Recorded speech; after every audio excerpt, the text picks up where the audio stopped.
Eu adoro essa parte. Tu sabe, você, ó, é importante, né, cara?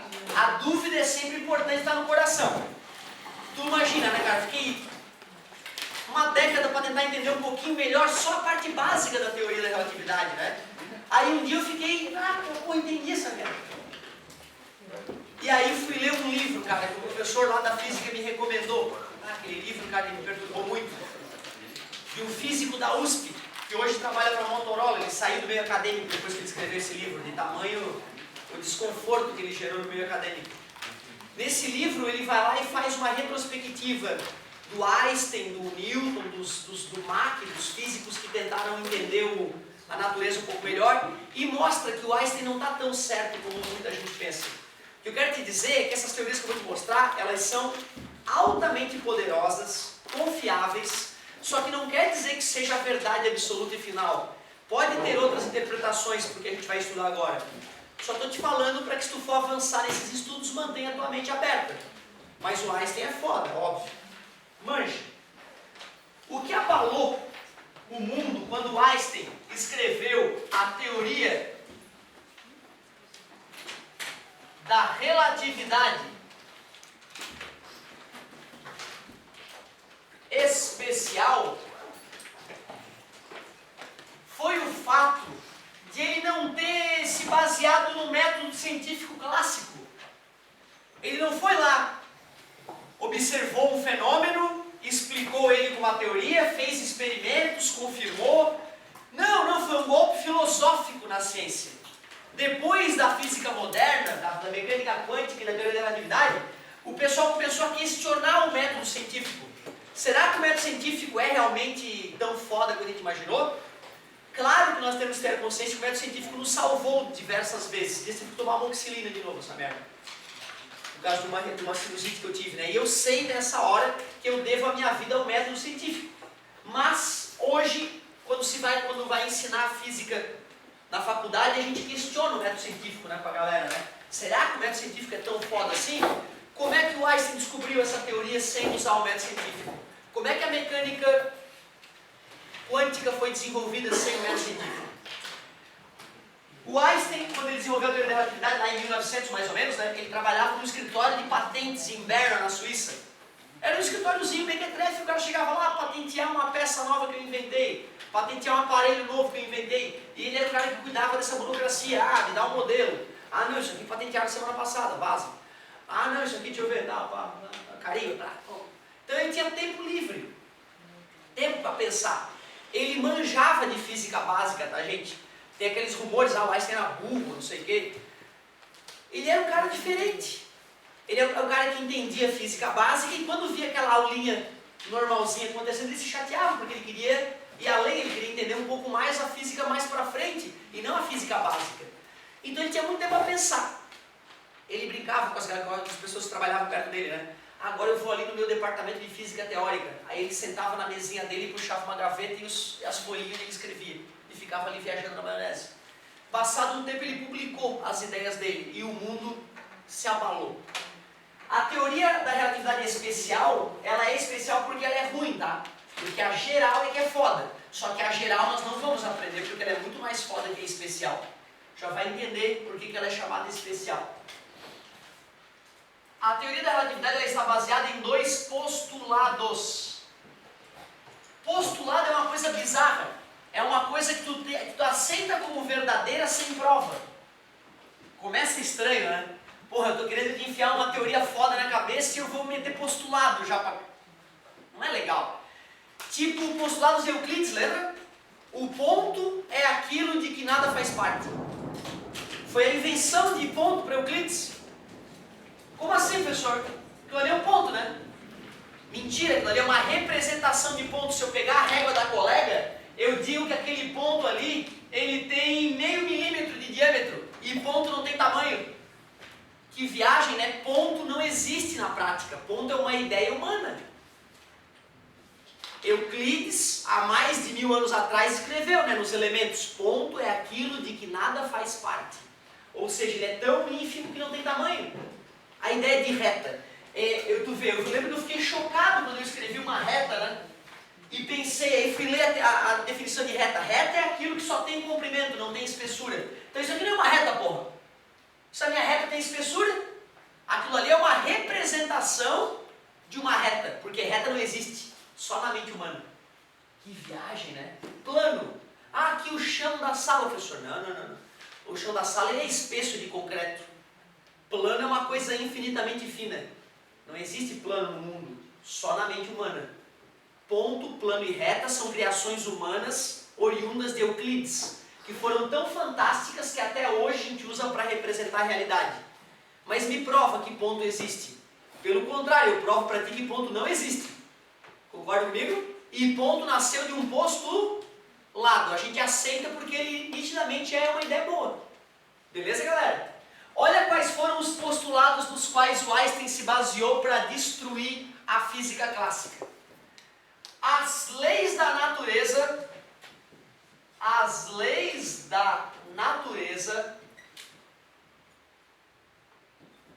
são as mesmas para qualquer observador,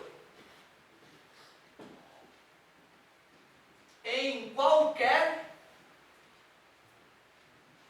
referencial.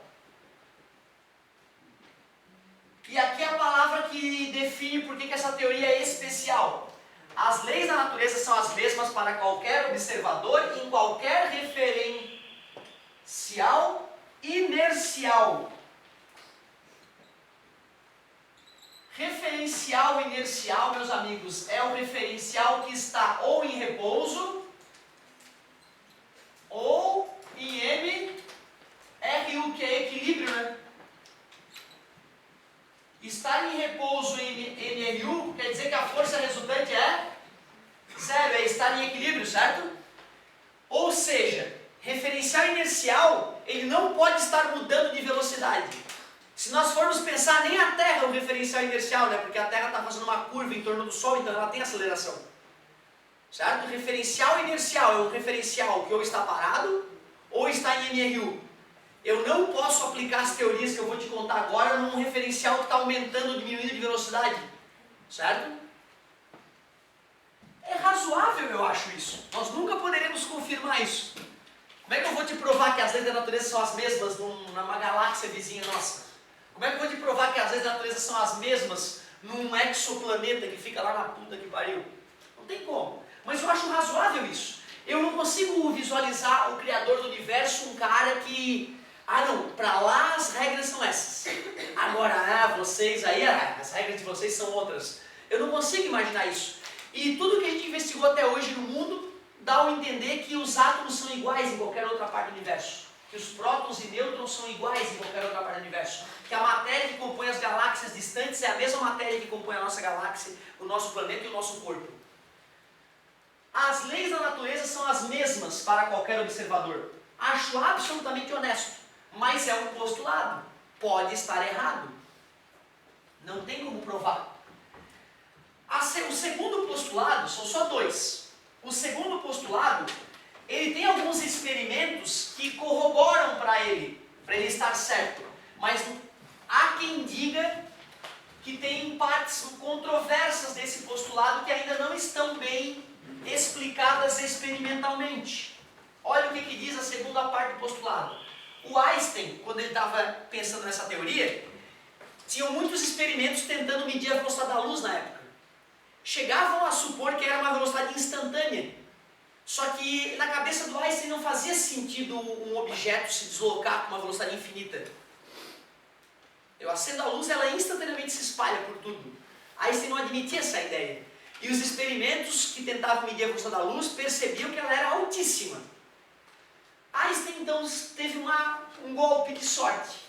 Ele pensou, cara, se a velocidade da luz é altíssima, nós não conseguimos medir ela de tão alta que ela é, mas na natureza, na minha cabeça, não tem nada infinito, eu acho que a velocidade da luz deve ser um limite na natureza, deve ser um limite técnico de velocidade na natureza.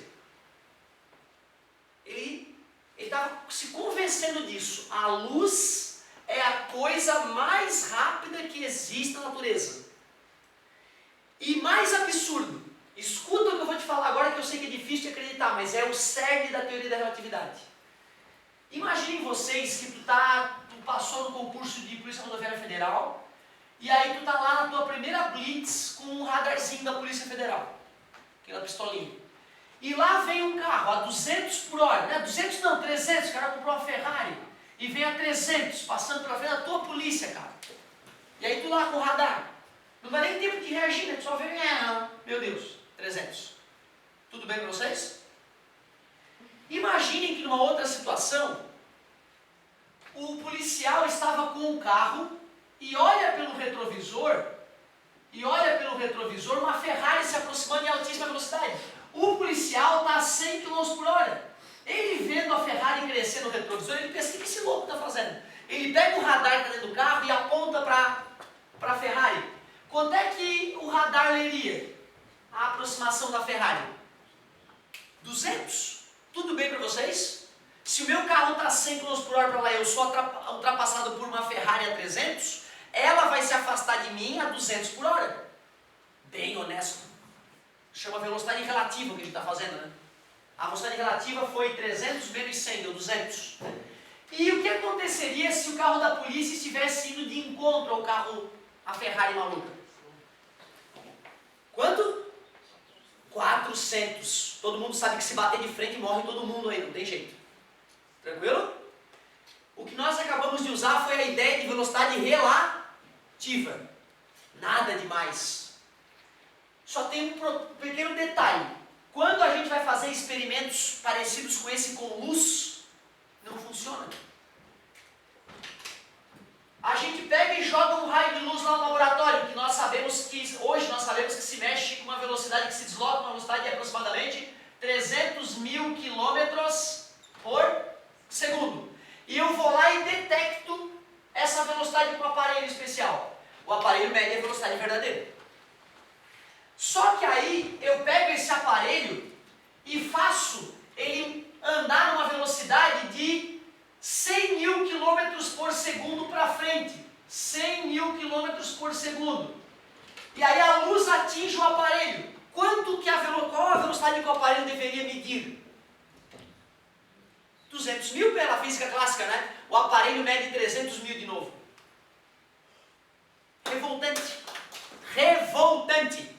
O pior, se esse aparelho estivesse avançando para cima da luz com 100 mil km por segundo, deveria medir quanto? 400, mas na verdade a gente mede 300. Revoltante. Eu não consigo conceber isso. Eu estou parado. Um cara me ultrapassa 100 mil km por segundo. E vem um outro cara e me ultrapassa 300 mil km por segundo. Esse cara que está a 300 mil km por segundo também ultrapassa esse a 300 mil. Não faz sentido. Isso é uma violação total e completa do bom senso. O problema é que aparentemente Deus criou o universo assim. Aparentemente existe um limite técnico na natureza para a velocidade. E chama-se velocidade da luz. E o mais chato, não importa como é que eu meço a velocidade da luz, dá sempre o mesmo valor, é uma merda. Não importa se eu estou correndo atrás da velocidade da luz, a filha da puta está se afastando de mim a 300 mil km por segundo. Isso é revoltante. O mundo aceita isso. Tem cara que diz que não é bem assim, mas o mundo todo, quase o mundo todo, nem discute isso. Ou seja, vamos deixar para discutir se isso é verdade ou não na faculdade. Aqui no ensino médio nós vamos acreditar nesse segundo postulado que diz que a velocidade da luz é a mesma medida de qualquer referencial inercial. A velocidade da luz no vácuo, coloca ali, desculpa, no vácuo, é a mesma medida de qualquer referencial inercial. Não custa comentar, e é a máxima. E é a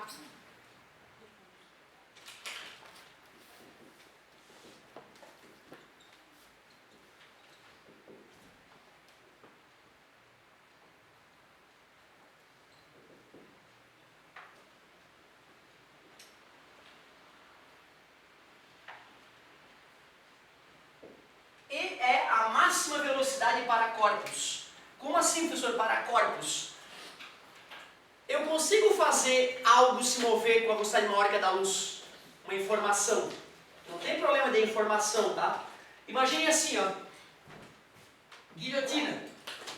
Sabe guilhotina? Bota o pescocinho ali, né? E deixa a lâmina cair. Tu concorda que à medida que essa lâmina está caindo, vai ter um ponto de contato entre a lâmina da guilhotina? Primeiro ponto de contato ocorreu ali, né? Agora ele já está aqui, né? Tu concorda que esse ponto está se deslocando para lá à medida que a lâmina desce? Tu concorda que se eu achar um ângulo adequado, bem pequeno esse ângulo, a velocidade com que esse ponto vai se deslocar para lá pode superar a velocidade da luz? Mas aquele ponto ali, ele é feito de massa? Aquele ponto que eu determinei no desenho? Não, né? É só a intersecção entre a figura da lâmina e o batente da guilhotina, né? Então cuidado quando a gente fala que nada pode superar a velocidade da luz. Mentira, nada que tenha massa, nenhum corpo físico pode superar a velocidade da luz. Mas uma sombra, certo? Uma marca, uma mancha, uma informação pode superar a velocidade da luz, certo? Então interessante, ó, se eu selecionar minha guilhotina para que a lâmina desça com uma velocidade suficientemente alta e que o ângulo de corte seja suficientemente pequeno, aquele ponto de intersecção entre o batente e a lâmina pode sim superar a velocidade da luz. Isso é uma coisa que também há relativamente pouco tempo é que eu mexi nessa ideia, e é importante a gente saber disso. É a máxima velocidade para corpos. Dois postulados, as leis da natureza são as mesmas para todos os observadores. E o segundo postulado, incômodo. A velocidade da luz dá sempre o mesmo resultado, não importa como é que tu mede. Os experimentos que fizeram e confirmaram, pelo menos parcialmente, o segundo postulado foram medir a velocidade da luz que chega do Sol na Terra enquanto o Sol se aproxima da Terra e quando o Sol se afasta da Terra. Tinha que dar uma velocidade com uma diferença de 200 mil km por hora de uma para outra e dava o mesmo valor. Pegaram um átomo e fizeram ele emitir luz, um fóton, parado no laboratório. Depois pegaram esse átomo, aceleraram ele a 90% da velocidade da luz e fizeram ele emitir luz. A luz emitida pelo átomo quando parado e a luz emitida pelo átomo quando a 90% da velocidade da luz dava o mesmo valor.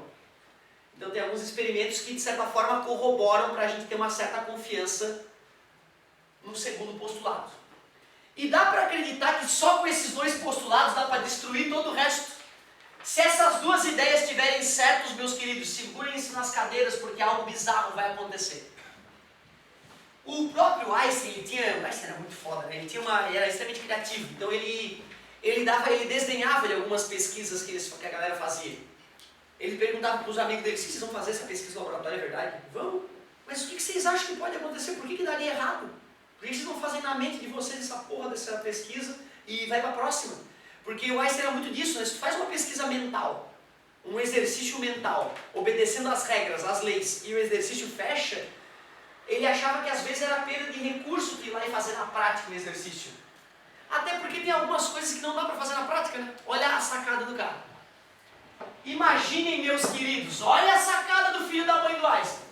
Imaginem vocês que isso aqui é uma caixa que se desloca para lá com altíssima velocidade. Um trem. Aqui tem vidro, quer dizer que nós podemos observar o interior do trem. Lá dentro desse vagão tem um cara que vai fazer um experimento. Esse cara vai observar o experimento de dentro do vagão, nós vamos observar o mesmo experimento aqui de fora. E o experimento é um experimento muito simples. Consiste em lançar um raio de luz que sai da base do vagão e atinge um detector que está no teto do vagão. O sujeito que está dentro do vagão, né, o vagão está se movendo com velocidade constante em linha reta. Ou seja, o cara que está dentro do vagão nem sabe que a coisa está se mexendo, se ele não olhar para fora. Ele vai ver a luz acender e bater no teto. Pim. E o computador da nave vai medir o tempo que demora para essa luz sair daqui e bater ali. Vamos chamar ΔT 0. 0 porque ele está medindo do referencial inercial. Do referencial mais adequado. Porém, contei para vocês que essa nave está avançando para frente, né? Com uma certa velocidade V. Nós que estamos de fora da nave não perceberíamos a luz subindo em linha reta. Porque à medida que o raio de luz sobe, a nave avança. Nós veríamos o raio vindo na diagonal. Nós observaríamos o raio saindo dali e atingindo o detector na sua nova posição. Aceitável? Não tem migué nenhum. E tu pode ficar à vontade. Se tu não aceitar alguma passagem da minha explicação, tu te manifesta. Importante. Eu quero que tu saia daqui convencido. Eu não quero que tu te sinta enrolado. Ah, o cara contou umas histórias meio estranhas lá e deu uns resultados bizarros. Não, eu quero que tu me acompanhe e possa perceber a mágica da ideia. Qualquer um diria que nós, ao medirmos o tempo que a luz demorou para sair dali e bater lá, né? Todos diriam, vai dar o mesmo tempo. Porque nós ligamos os nossos cronômetros quando a luz saiu e desligamos nossos cronômetros quando a luz chegou. O tempo que o sujeito dentro da nave mediu, ΔT0, e o tempo que nós medimos de fora da nave, ΔT, deveria ser o mesmo. Primeiro eu vou te provar que esses tempos não são os mesmos, para depois achar a relação matemática que acha a relação, né, a determinar a relação matemática entre eles. Velocidade é distância dividido pelo tempo. Ideia genial de Galileu Galilei. Isso é uma equação física para calcular a velocidade dos objetos. Se as leis da natureza são as mesmas para qualquer referencial, eu posso usar essa fórmula tanto dentro da nave quanto fora da nave. Concorda comigo? Para dentro da nave, vou chamar essa distância que a luz percorreu daqui até aqui de x. A velocidade ficaria x dividido por ΔT0. Concorda comigo? Para nós, a luz andou uma distância y. Concorda comigo? Para nós, a velocidade da luz seria y dividido por ΔT. Concorda comigo? Mas pelo segundo postulado, esses resultados têm que dar o mesmo, porque é a velocidade da luz no vácuo. Vamos dizer que é vácuo aqui na nave, beleza? Certo? Tem uma câmara a vácuo, o cientista está respirando, tá? Aqui tem uma câmara a vácuo. Quer dizer que x sobre ΔT0 tem que ser igual a y sobre ΔT. Qual tamanho é maior, x ou y? Como y é maior que x, portanto, se esse número é maior que esse número, o ΔT é maior que o ΔT0, ponto. Se as leis da natureza são as mesmas para quem está dentro da nave e para quem está fora da nave, nós. Se a velocidade da luz é a mesma, medida de qualquer maneira, como Einstein afirmou e como alguns experimentos colaboram, então não tem explicação. A única coisa que pode explicar este fenômeno é que o tempo, para nós que está fora da nave, passa mais rapidamente do que o tempo de quem está dentro da nave. Por isso que o nosso relógio, mediu 3 segundos para o fenômeno, enquanto o cara da nave mediu 1 segundo e pouco. Que bizarro! Aquela coisa que nós chamamos de tempo, que na nossa filosofia humanoide deveria ser algo que passa constantemente para todos? Não. O Criador do Universo engendrou o Universo de tal forma que a passagem do tempo para um sujeito pode ser diferente da passagem do tempo para outro sujeito. O que eu quero te dizer é que aquele cara que está na nave, ele vai envelhecer mais lentamente, as células dele vão envelhecer mais lentamente que as minhas. Mesmo um relógio atômico que nunca atrase, instalado na nave, instalado aqui fora, vão ler tempos diferentes. Isso já foi feito com aviões, tá? Tu pegar um relógio atômico, que não atrasaria 2, bota um no avião, o outro fica parado, bota um para andar em alta velocidade. Quando volta, os relógios atrasaram exatamente o quanto a teoria do filho da puta do Einstein deu, cara. Tu acredita nisso? Isso foi confirmado macroscopicamente já. Para ser perceptível. Mesmo caminhando, o efeito já acontece. Eu estou caminhando, o tempo já está passando mais devagar. Mas é tão idiotamente mais devagar que não influencia nada. Sacou? Mas passando mais rapidamente, quanto maior a velocidade que vocês estariam em relação à minha. Agora olha só, pessoal. Isso eu só fiz para te provar que tempo é relativo, né? Mas agora eu quero achar a relação matemática. Eu fico muito magoado, porque nenhum professor meu se deu o trabalho de fazer isso no ensino médio. E é tão bonita essa parte. Vê se vocês aceitam. Dá ou não dá para fazer um triângulo retângulo da seguinte maneira, ó. Essa distância a gente chamou de y, que a luz andou em relação ao nosso ponto de vista, né? Essa distância aqui é x, que é o quanto a luz subiu para o sujeito da nave, né? Concorda comigo? E tu aceita que essa distância z aqui é o quanto a nave avançou para frente? Isso aqui não é a nave. Quando a gente começou a observar o fenômeno, quando ligamos os cronômetros, a luz tinha sido disparada daqui, né? E a nave começou a avançar, né? Quando nós paramos os cronômetros, a luz tinha atingido o detector, né? Então quer dizer que a nave se deslocou desse ponto para esse ponto, né? Esse tamanho horizontal z é o quanto a nave se deslocou. Não tem nada demais, né? Essa distância é o quanto a luz subiu, nós chamamos de x. A luz subiu em relação ao cara da nave.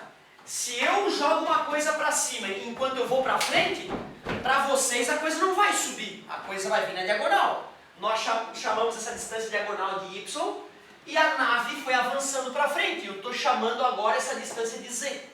Não tem sacanagem nenhuma aqui. A coisa mais segura que a gente pode fazer no triângulo retângulo é o teorema de Pitágoras, que diz o quê? Que diz que y² é igual x² mais z². Tudo bem para vocês? Aquela distância x nós podemos trocar pela seguinte fórmula, vê se concorda comigo. A velocidade da luz é c, né? A velocidade da luz no vácuo a gente chama de c, de celeritas, em homenagem ao próprio Einstein. A distância que ela andou é x, e o tempo que esse sujeito mediu para ela ter andado isso é ΔT 0. Está dividido, passa. Tu aceita que no lugar do x eu posso colocar c vezes ΔT 0?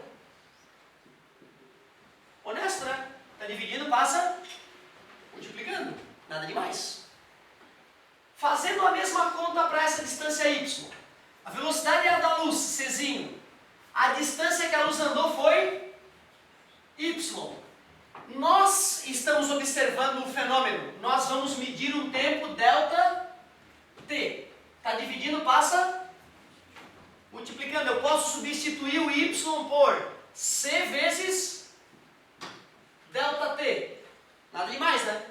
Não dá para acreditar que é de um Pitágoras que vai nascer o fator de Lorentz, né, cara? Não dá para acreditar que tem um Pitágoras por trás da teoria da relatividade, né? Mais z². O z não é o quanto a nave andou? Velocidade é distância sobre tempo. Concorda comigo?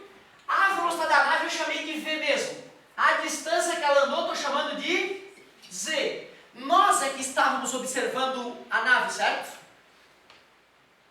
Nós medimos quanto tempo ela avançou para frente, certo? O cara da nave nem sabe, de certa forma, que ela está avançando. Então esse ΔT é ΔT mesmo, né? Está dividido, passa v vezes ΔT é igual a z, né? Então eu tenho todo o direito de trocar o z por v vezes ΔT. Eu quero achar a relação matemática entre o ΔT0, que foi medido pelo cara da nave, e o ΔT que foi medido para nós, que estávamos fora da nave, não é isso? Agora é só algebrismo.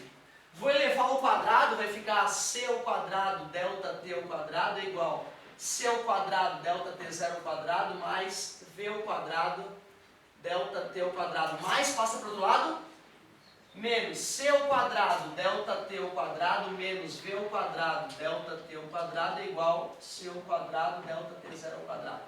Vou botar o ΔT em evidência. c² menos v², que multiplica ΔT² é igual c² ΔT0². Esse c² eu posso passar para cá, dividindo. c² menos v² sobre c² vezes ΔT ao quadrado é ΔT0². E eu posso extrair a raiz quadrada em ambos os lados. Ficaria assim, ó. O ΔT0 medido para quem está dentro da nave é igual ao ΔT medido para quem estava fora da nave, elevei ao quadrado, que multiplica a raiz quadrada de c² menos v² sobre c². Eu quero melhorar essa parte aqui, ó. Essa parte eu vou reescrevê-la da seguinte maneira, vê se tu concorda. C ao quadrado sobre C ao quadrado menos V sobre C ao quadrado. C ao quadrado sobre C ao quadrado dá 1. Certo? Essa passagem aqui tá ok? Tá ok. Menos V sobre C, eu posso colocar tudo ao quadrado. Concorda comigo? Legal. Agora a minha fórmula final, relaxa que já está chegando, tá? Depois do que vai acontecer agora, a única parte chata da aula era aquelas letrinhas, o algebrismo. Agora estamos chegando já na parte final. Eu vou organizar aquela fórmula do tempo de um jeito mais bonito. E nós vamos, depois daquela fórmula do tempo, achar a fórmula para a massa e para o espaço e fazer exemplo e tudo. Vamos fazer até exemplo dessas continhas bonitas aí que estão aparecendo. Então olha só. Finalizando. Ficou o delta T0, que é o tempo do interior da nave, é igual ao delta T medido de fora da nave, que multiplica a raiz de 1 menos C sobre V ao quadrado. Foi assim que ficou a nossa raiz, né? Como geralmente eu tenho o tempo medido no interior da nave e quero saber o tempo que passou fora da nave, eu vou pegar esse cara que está multiplicando e passar dividindo. Vai ficar, está multiplicando, vai passar dividindo, vai ficar delta T0, que divide 1 menos V sobre C ao quadrado é igual a delta T. Ou, para ficar bonito, delta T é igual gama vezes delta T0, ou delta T0 vezes gama. Quem é esse gama? Esse gama, na verdade, é 1 sobre a raiz de 1 menos V sobre C ao quadrado. E esse cara é chamado de fator de Lorentz. Fator de Lorentz. Se a velocidade V é zero, quanto é que dá o fator de Lorentz? Vamos ver? Bota zero de cabeça aqui comigo. Zero dividido por um número? Zero. Zero ao quadrado? 1 menos zero? 1. Raiz de 1? E 1 sobre 1? Quer dizer que se a nave está parada, o tempo medido do interior da nave e fora da nave dá o mesmo. Agora vamos colocar a velocidade da luz. Vamos supor que essa nave atingiu a velocidade da luz. Aí no lugar desse V vem quanto? Vem C, né? Não é isso? C dividido para C. 1. 1 ao quadrado. 1 menos 1. Raiz de 0. E 1 dividido para 0? Existe. 1 dividido para 0? Acho que já discutiu esse ano isso, né? 1 dividido para 0? Quando isso acontece, já me aconteceu em todos os tipos de turno que pode imaginar, essa travada da divisão por 0. Geralmente eu não respondo, eu faço assim para o aluno. 1 dividido por 10, 0,1. 1 dividido por 1, 1. 1 dividido por 0,1, 10. 1 dividido por 0,000001, 1 milhão. 1 dividido por 0, eu pergunto, quanto dá essa merda? Infinito, porra. Qualquer um consegue enxergar isso. Qualquer um. Eu não estou querendo te ofender. Eu estou falando a real. No 6º ano, eu faço isso com a gurizada, sempre tem 3, 4 que falam infinito. Porque é meio óbvio, né, gente? Olha porque eu desenhei no quadro. Eu não estou pedindo para ser um gênio, estou pedindo para ter bom senso. Porra, se isso aqui é 0,0000, isso aqui vai dando 1, 0, 0, 0, 0. Se esse número é 0,000 para toda a eternidade, esse número fica 1, 0, 0, 0 para toda a eternidade. Se isso não é um número infinito, o que é um número infinito? O que eu estou te dizendo é que se a velocidade da nave atinge a velocidade da luz, o tempo que se passa fora da nave é infinito comparado com o tempo dentro da nave. Esse seria o equivalente a dizer que o tempo no interior da nave parou de passar. Quando um objeto atinge a velocidade da luz, o tempo congela, o tempo para de passar. Só que fiquem tranquilos, nada pode atingir a velocidade da luz, porque tem a massa. Só fótons que não tem massa é que atingem a velocidade da luz. Certo? Por isso que é uma pena, mas a relatividade nos mostra que as visitas pelos alienígenas é tudo bobagem, não existe aparentemente isso. Tristeza, né? Mas o legal é isso, vimos os dois postulados, viu o fator de Lorentz. Na próxima aula eu vou te mostrar que a massa da nave medida de fora é a massa da nave original multiplicada pelo fator de Lorentz, dilatação da massa, e que o tamanho da nave é o tamanho original dividido pelo fator de Lorentz. Dilatação do tempo, dilatação da massa, contração do espaço. Eu vou fazer exemplos usando o fator de Lorentz na próxima aula para vocês e fazer uma revisão geral dessa loucura toda. Muito obrigado pela paciência e pela atenção.